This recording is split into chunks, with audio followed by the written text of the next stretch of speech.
London, October 9, O.S. 1747. Dear boy, people of your age have, commonly, an unguarded frankness about them, which makes them the easy prey and bubbles of the artful and the experienced. They look upon every knave or fool, who tells them that he is their friend, to be really so, and pay that profession of simulated friendship, with an indiscreet and unbounded confidence, always to their loss, often to their ruin. Beware, therefore, now that you are coming into the world, of these preferred friendships. Receive them with great civility, but with great incredulity too, and pay them with compliments, but not with confidence. Do not let your vanity and self-love make you suppose that people become your friends at first sight, or even upon a short acquaintance. Real friendship is a slow grower and never thrives unless engrafted upon a stock of known and reciprocal merit. There is another kind of nominal friendship among young people, which is warm for the time, but by good luck, of short duration.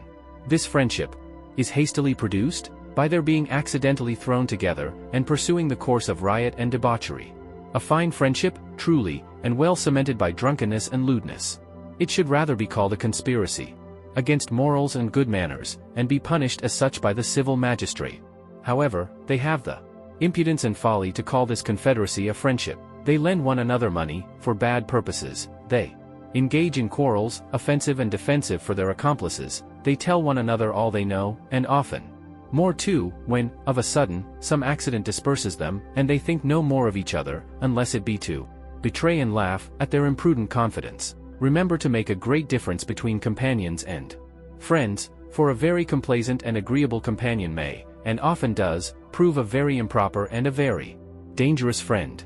People will, in a great degree, and not without reason, form their opinion of you, upon that which they have of your friends, and there is a Spanish proverb, which says very justly, "Tell me who you live with, and I will tell you who you are."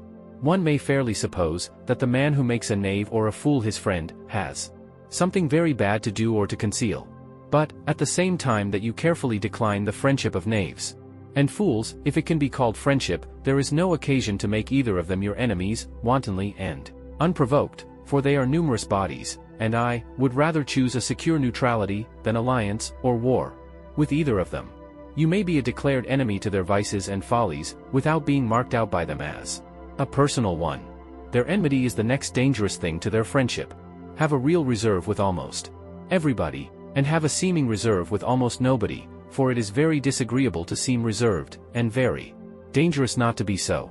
Few people find the true medium, many are ridiculously mysterious and reserved upon trifles, and many imprudently communicative of all they know.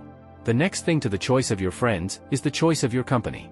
Endeavor, as much as you can, to keep company with people above you, there you rise, as much as you sink with people below you, for, as I have mentioned before, you are whatever the company you keep is. Do not mistake, when I say company above you, and think that I mean with regard to their birth, that is the least consideration, but I mean with regard to their merit, and the light in which the world considers them.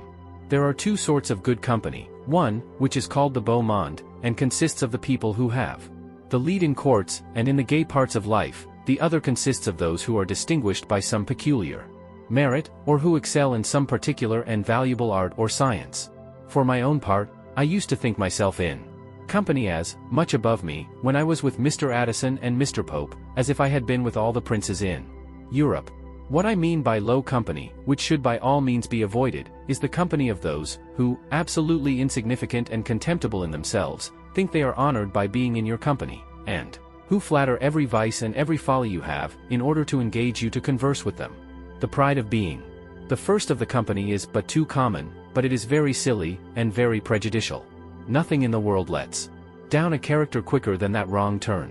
You may possibly ask me, whether a man has it always in his power to get the best company?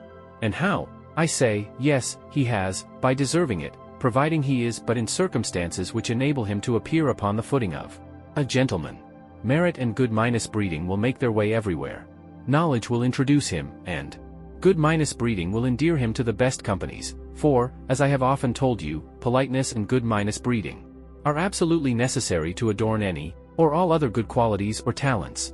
Without them, no knowledge, no perfection whatever, is seen in its best light. The scholar, without good breeding, is a pedant, the philosopher, a cynic, the soldier, a brute, and every man disagreeable. I long to hear, from my several correspondents at Leipzig, of your arrival there, and what impression you make on them at first, for I have arguses, with 100 eyes each, who will watch you narrowly, and relate to me faithfully. My accounts will certainly be true, it depends upon you, entirely, of what kind they shall be. Adieu.